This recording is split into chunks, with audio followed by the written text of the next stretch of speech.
The scenery through the double-slatted, 1920s coach windows flitted faster and faster as the Hedgewood's express increased speed. Septimus drew his eyes from the landscape which was leaving behind the softer, delicate features of the chalky south, the Midlands Permian sedimentaries, and now heading towards the Precambrian features of the British Isles. In short, and without Julian's geological commentary, they were heading north. Julian had gone to find the lady in charge of the sweet trolley so that he could try out his wizard money on wizard food and treats, leaving the carriage, in which they, and another boy, Darren Black, were sharing on their journey. The latter young wizard had spoken to neither him or Julian in the 4 hours that they had been underway and, like Septimus had been doing while he waited for his friend, been staring silently out of the window. The atmosphere was one of excitement and anticipation. Every so often students passed the carriage, down the corridor, giggling girls chattering and boys clearly up to magical mischief being pursued by older students striding purposefully in their wake. An hour ago a sleek black cat, which should have been stowed in the guard's van, stalked into their carriage through the open door unnoticed and settled down on one of the seats near Julian, its owner, another non-wizard who, he explained, had brought the family cat following half an hour later and retrieving the sleeping animal. "There she is. Sorry about that. Come on, puss. It's busy down there." Julian's head appeared around the carriage's open door, grinning at Septimus. "The ladies down in the buffet car. I didn't think I'd get anything. The queue was long. Look." He opened his hand. Inside was a packet of fizzing Whizbees. "I wonder what they're like." "Like swallowing a helium balloon," replied Septimus, who had some experience of wizard sweets. "Perhaps not on the train. You might float out of the window. Anything else?" Julian looked down and rummaged in his pocket, pulling out some string, a couple of rocks and a crumpled piece of paper, and put them on the small armrest table just inside the door. "Yes." He frowned. "Pink coconut ice. That's a normal sweet. A couple of charmed chocolates." Julian squinted. "Every flavor beans?" "Yes," replied Septimus. Though he rarely got sweets, Uncle K had spoiled him over the holidays and his repertoire of wizard sweets that he had sampled had increased a great deal. "Every flavor. Including some really disgusting ones." "Really? Think of something yuck, and there'll be a bin in that flavor," he added. Julian stared at the box in amazement. "Here. You try first." "Bubble gum," said Septimus, chewing tentatively on the jelly bean which Julian had tipped into his hand as his friend watched, in rapt expectation, a laugh ready on his lips. "Your turn." "Coconut," Julian declared. "Nice. Perhaps I've been lucky." As he sat down, Julian tipped out the rest of the box onto his aluminium foil in which his sandwiches had been expertly wrapped, with hospital corners, by his mother, and the friends shared them. "You've been to Hedgewood's September, what's it like?" To Julian's right the boy, who had purported to be asleep, stirred. "Is it exciting?" "I reckon so. It's like you'd expect a magical castle to be like. Towers and dungeons, staircases that move. Pictures where the people in them move." "What about the stone? Local?" Septimus smiled. "I don't know. Could be. I'm sure you'll tell me the second minute we're there. Could be anything. It's magical, remember?" Julian nodded, choosing a green speckled bean. "But the place is cool," Septimus continued, giggling as Julian's face crumpled, screwing up his eyes. "Rhubarb and chili, yuck," before spitting it into a tissue. "They've got a forest and lots of classrooms, and big library, a nursery for plants and a Quidditch pitch." "Like they have on Wizard Telly?" Septimus nodded, picking a pinky yellow one. He smiled. "Cherry and custard. Damn you, Septimus Remus Lupin." "Thanks, yours next," he declared, pointing to a white one with brown speckles. He picked up a green one. "Lime." Then frowned in horror, "and pepper." He spat this one out too. Who is this man, Bertie Bott? Septimus picked up the white one. Vanilla. Delicious, he added, rubbing it in. Julian kicked him in the ankle. Well, you did say. I don't expect I'll get a chance to play, what with it being a wizard game. I mean, you've got your broom, a great one, by the look of it, but I won't be able to fly one on my own. Don't they have football? Septimus shook his head, noticing Darren Black turn his head, glance in his direction before turning away again. Just Quidditch, he said, getting to his feet. Where are we going? To the buffet car. Don't you want to play the Bertie Bott game again? But they've run out, said Julian. I bought the last box of jelly beans. They won't have, Septimus replied, watching as a group of children hurried along the corridor past their carriage. The woman will just magic some more. Cool. Julian turned right, following Septimus out of the compartment, round the corner to the carriage interface to the buffet car, the ground fleetingly visible as they stepped over it, and into a carriage which was filled with children of all ages, sitting and standing, chatting and laughing, waiting for the elderly witch who reigned supreme over the snack bar to reappear with the treats they wanted. Julian and Septimus joined the long queue that snaked around the buffet car, amongst pairs and threes of wizards, and non-wizards, Septimus added to himself, enjoying their fare. That boy in our carriage, do you know him? He's Mum's friend's son, Septimus replied, nodding in the plump witch's reappearance behind the counter and the surge of now expectant chatter as she laid out the goodies. Darren Black. I know him. Well, know of him. Not very talkative, is he? Septimus shook his head. They stepped forward as the queue shifted.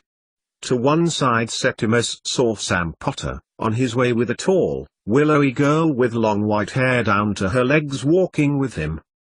Hello, Septimus, he said, smiling at him. How are you? And your friend here? Julian, said Julian, looking up. All right, said Septimus.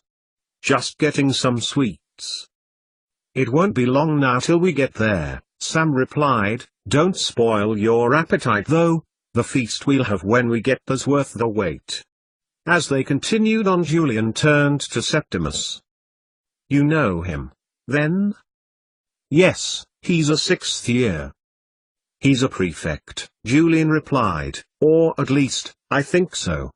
His badge actually said perfect, said Julian. It does indeed, grinned Sam, who was just behind them as Julian stood stock still. Crystal Leah has quite a sense of humor. Just as Septimus was about to say something, the attention of many of them at that end of the buffet car was drawn to a young boy who seemed to be frenetically hunting for something. Have you seen her? The boy, looking to be about his and Julian's age, pushed past them, looked past the group of girls sitting and standing around a small table on the opposite side of the carriage, looking bewildered as he moved one of their bags so he could look under it as one of the girls grabbed it back with an horrified hey. My cat. She's black, the boy continued. Mum's cat? He moved towards Septimus and Julian, pushing between them to look behind the snack bar trolley, met within seconds by a loud HMPH. From the witch, and the boy turned back, looking up at both of them before pushing past again. What's she like? Asked Julian. Have you seen her? Asked the boy. Julian shook his head. She's a black cat, he repeated, quite small. It's all we had that might have been remotely magical. Mum insisted, but I knew I'd lose her. You're a non-wizard too? What gave it away? No wand. Julian nodded. Me too. Hope you find your cat. Blackie. Blackie. He continued to call as the boy continued his search down the rest of the buffet car as both boys shuffled up the now moving queue. What's it like, having a wand? Julian asked. Not sure, replied Septimus honestly. I haven't really tried it. Uncle K said to save it till I got to Hedgewoods, so I can be taught properly. But you can do magic, I've seen you. Septimus nodded. Yeah, a bit, but only when I needed to. Hedgewood's teaches you how to do it when you want to. Here. Out of his robe Septimus pulled the hawthorn wood and held it out to his friend. Julian took a step back. Go on, give it a hold. Septimus continued to hold it out and Julian slowly reached forward, closing his hand around it. When nothing happened his friend's confidence grew. He swished it around in the air and still nothing happened. You've not got the genes, said Septimus matter-of-factly. Julian's face creased into a frown. Mum told me. Inside, we're made up of these bits, genes. Wizards have certain bits and non-wizards have others. Wizards who need help have some of them, but not all, so they find it difficult.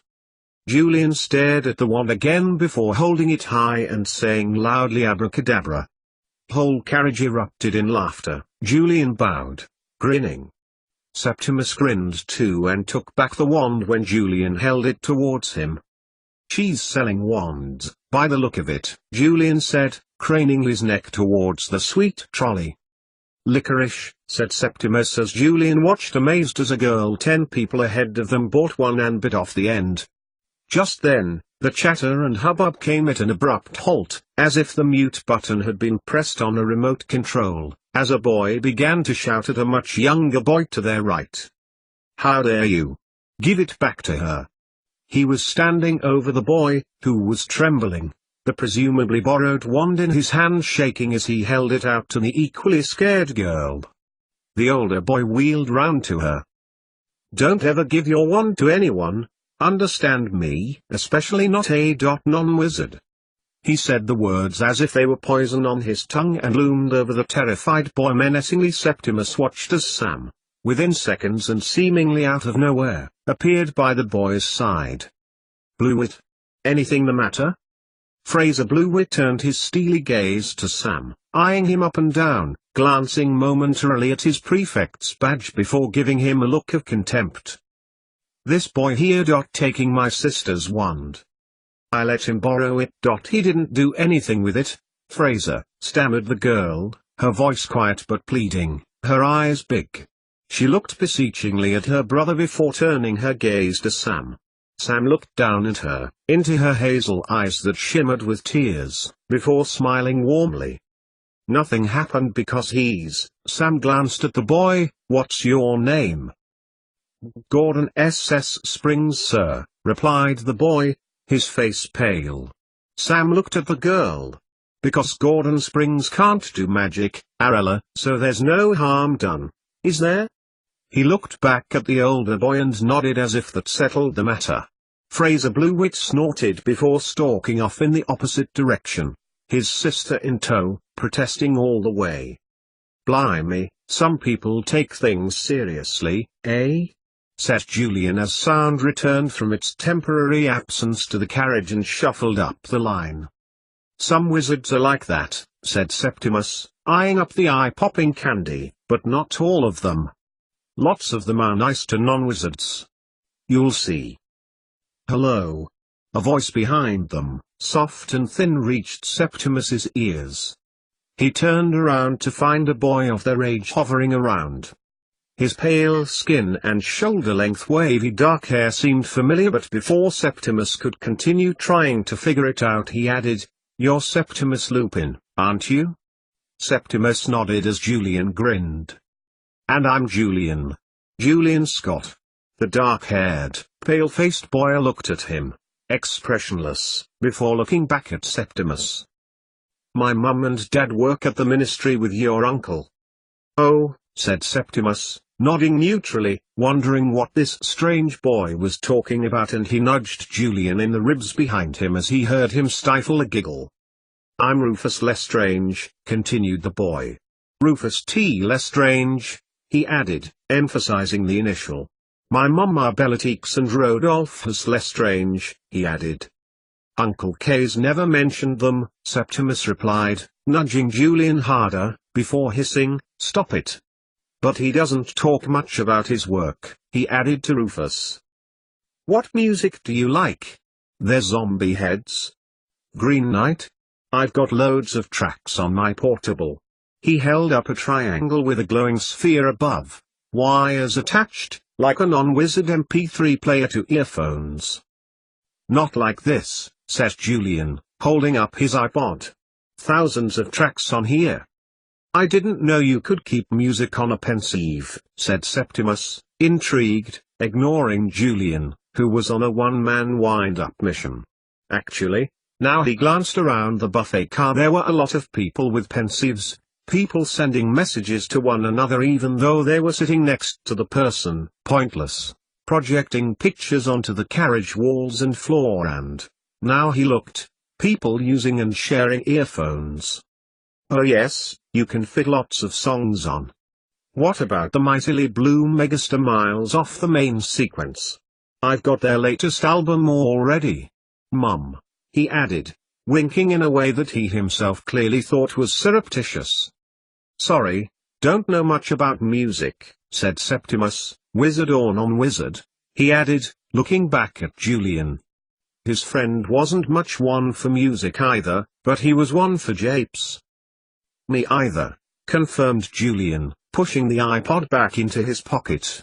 I've only got 3 songs on it, and one of those is Star Trek added Julian, shrugging his shoulders. Oh. Pity, said Rufus T. Lestrange, and he turned, heading in the direction where he had come from, nodding his head, his curls bouncing to the beat. Septimus turned back to look at his friend, frowning at the discourse that he'd just been a part of. Was it just me, or? His earphones weren't even in, finished Septimus, laughing. Balmy, said Julian, tapping the side of his forehead, stepping before the smiling witch. And what can I get you, dear? Having got some juicy jaw stickers and 2 ounces of black coals from Newcastle, they headed back towards the carriage. They really are cold, said Julian, amazed, holding them up as only a geologist could. Anthracite. And probably really from Newcastle. They're a rich black, not like the browny black stuff from Wales and the Midlands. I believe you, said Septimus, pushing the sliding partition door aside. We can give it to the magical creatures teacher for the dragon. Really? There's a dragon? Julian's eyes sparkled in wonder, following Septimus back in. A miniature one, to teach the basics to us anatomy. It burned 3 students just before the summer. They were in St. Mungo's when I went. Julian did not press him. He knew what his friend meant and that he didn't like talking about his dad. The everlasting gobstoppers seem quite tasty.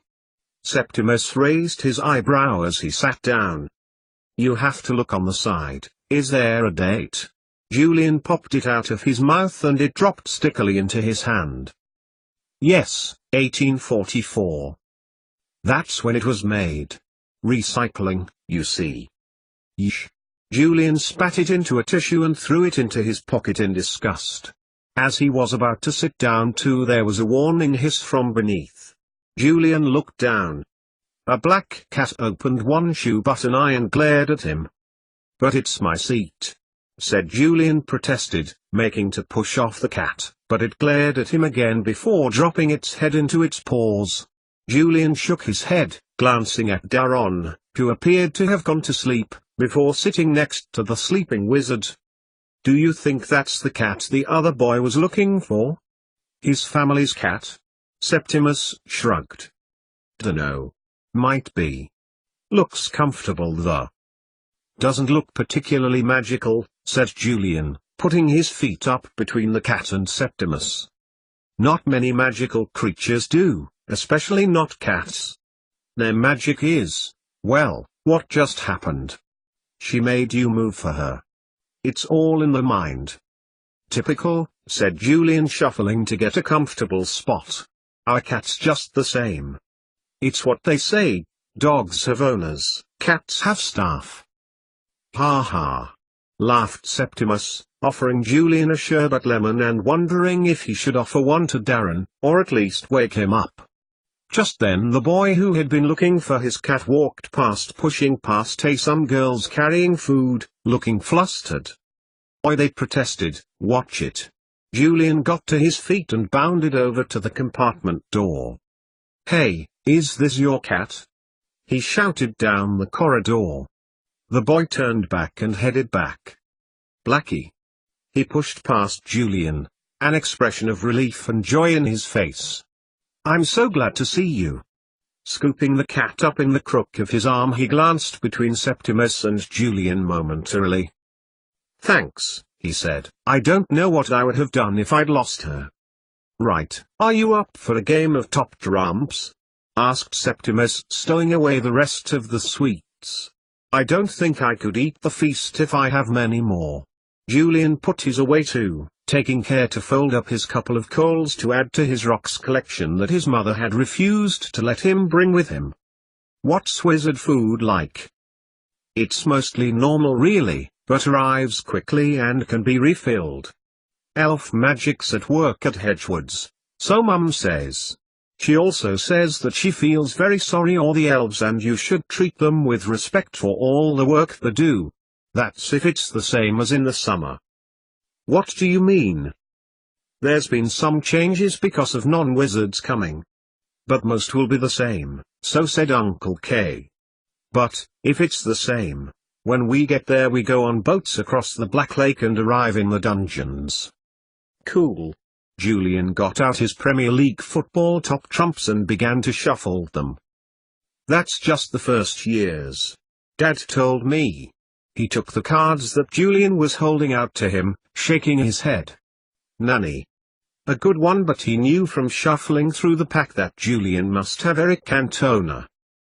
Then we go to the Great Hall for the sorting hat. It tells you what house you're going to be in. Uncle K said they wanted to change the names to Black, Avery, Jones and Sisha. They were influential reciprocators, but the headmaster wanted to keep the original names. I wonder what house we'll be in. I hope it'll be the same one. Skill. Skill 9. Skill 8. Taurus.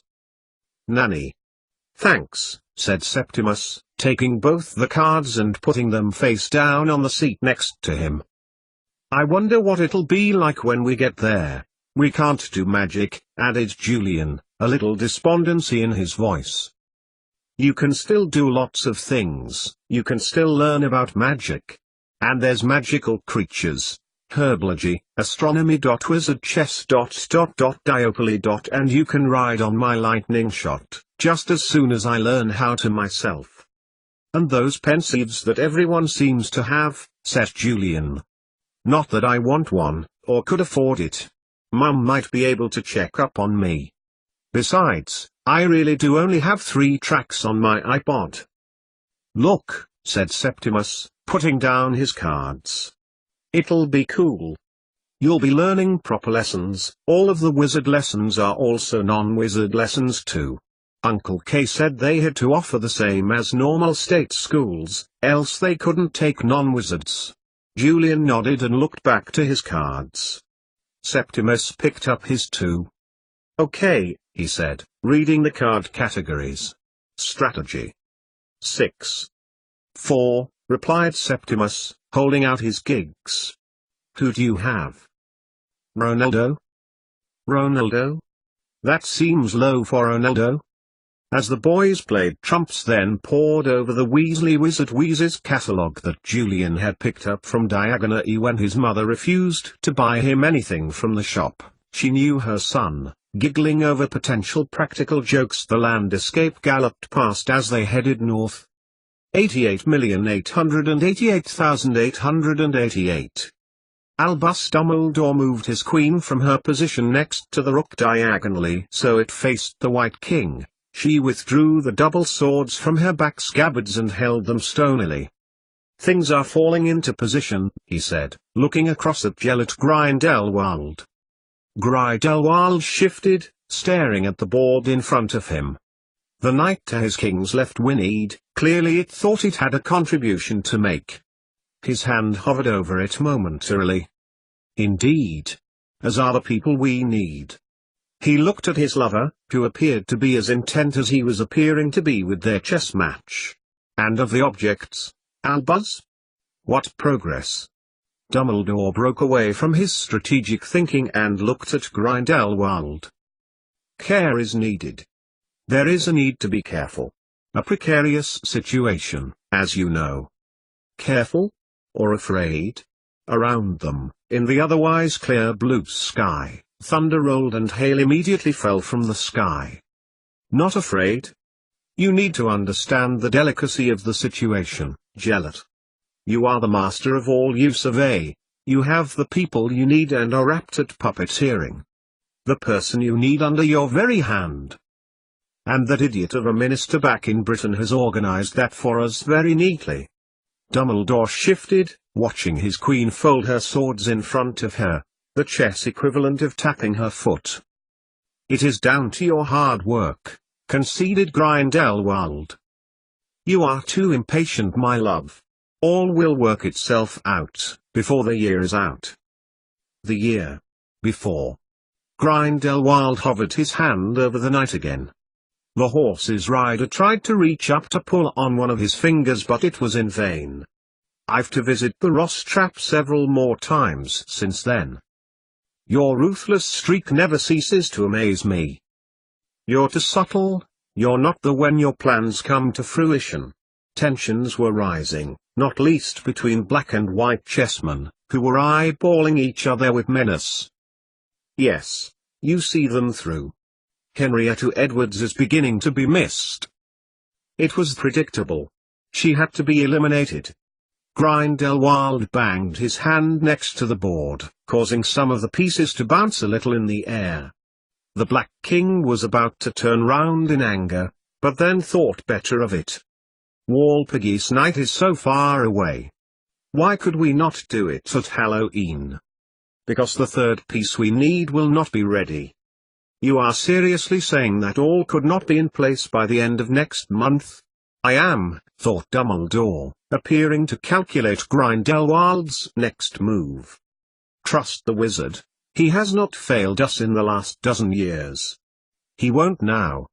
He will bring the third. He will bring the third?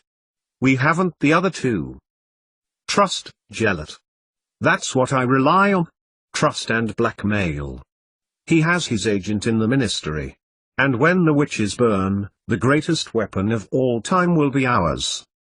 I'll be out. And he picked up the knight, whose rider gave a small high five to Grindelwald's index finger. The time. The only time. Walpurgis Night. Be out and so weak. So easy. Dumbledore moved his white queen one space forward. The king was before her. No escape. A minute later and a beheaded king lay where once the proud leader of the black chessmen stood. Dumbledore looked Grindelwald. The game over. They would have to order a new chess set. It would be quicker to count the pieces that had not been slaughtered that afternoon. It is not long, my love. Less than 8 months. He got up from his chair and glided over to his pensieve, looking, searching, through the cloud void. 88,888,888. She would be missed if she stayed there any longer. Looking between the two beds, she thought about how it had been before Cecilia Lupin had returned. She had had the opportunity to come when she liked. It wasn't as if visits to Sirius and Remus weren't legitimate. But she had her own agenda. She was more concerned with Remus than Sirius, of course, as were they all. It was horrifying. They needed to keep a light on Remus. The treatment he was receiving, recommended by Severus Snape, depended on it. But it was hardly a cure. She leaned over and stroked his cheek. They were alone. Or at least, the chance of being disturbed by Mrs. Lupin had been eliminated. She looked between them and walked over to Sirius, who was still lifeless. He, of course, could not be treated until he showed signs of consciousness. She stroked away a tear, followed by a dozen more that replaced it. What could she do? What? How was her being there going to do any good? Pray. Pray to any deity who might be listening, of any religion, of any historical period. It was at these times she wondered what use history really was. Medicine might have been more useful. Was this the world her sons would be growing up in? She looked back at Remus and crumpled, kneeling beside his bed, and wept. The woman's wake was not even cold, and she dared to risk coming to see him? The audacity! But were she to walk a mile in her shoes? Who would have done different under the circumstances? As a pit of emptiness grew in her stomach, she went, before she was missed. 88,888,888. A graveyard. Another resting place. Ironically, it looked lovely on this sunny Saturday afternoon. Birds sang. Flowers spread their petals, to entice the last of the summer insects to the remainder of their pollen. The potential of life in a place for death. Another gravestone. Of course the mind of Tom Riddle was beyond the veil. His bones were beneath. 31st of December 1926 to 2nd of May 2009. He had lived long. He had lived an uneventful life. Another him, in another place, might be doing things a little differently. Tom Riddle. He looked at the date again and could have sworn the digits flickered. It must have been the sunshine, so bright that it was in the dying days of August.